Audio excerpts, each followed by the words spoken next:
વરણભાઈ છે, હું ધોરણ 8માં અભ્યાસ કરું છું. એક દીકરી ભગવાનને પ્રશ્ન પૂછે છે તે હું તમને કહીશ.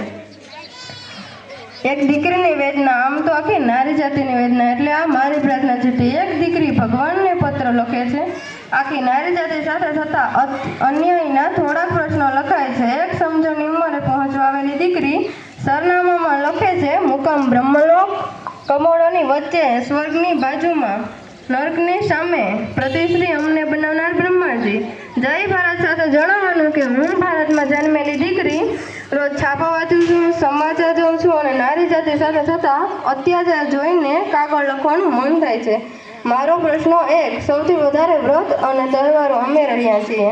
ક્યારેક ભૂલ થઈ હશે, જાગરણમાં ચોખ્ખું ખવાઈ ગયું હશે.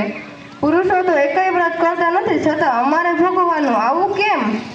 મારો પ્રશ્ન બે, અમે જ 9 માસ પેટમાં રાખી, અમે જ ભાર ઉપાડીએ, અમે જ પુરુષને જન્મ આપ્યો છે, છતાં કોઈ સ્ત્રીનું સન્માન ન કરે તો કાંઈ નહીં, પણ એની સાથે ચિંતાભરી કૃત્ય કરે છે, આવું કેમ?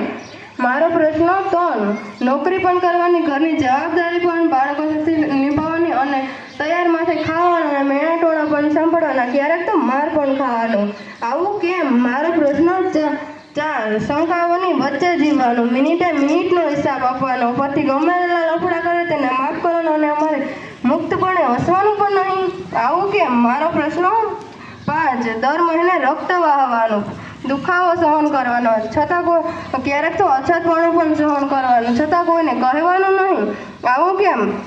મારો પ્રશ્ન 6, બાળક ન થાય તો મહિના પણ ખાવાના, તકલીફ પુરુષમાં હોય સહન સ્ત્રીને જ કરવાનું, પુરુષની આબરૂ જાય, સ્ત્રીનું કાંઈ ન જાય, છેલ્લે આત્મહત્યા પણ અમારે જ કરવાની. સરસ મજાની આ દુનિયામાં દીકરી બનીને જીવું છું. 21મી સદીમાં એકવાર મારી સાથે દીકરી બનીને જીવી બતાવો.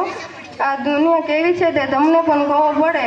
એક મા, એક બહેન, એક દીકરી, એક પત્ની કેટલું સહન કરે છે. જલ્દી કરજો જવાબ આપવામાં, ક્યારેક હું વિખાઈ જઈશ, હોમાઈ જઈશ, એની મને ખબર નથી. લીખી છે ને હાલ ધરતીની એક લાચાર દીકરી.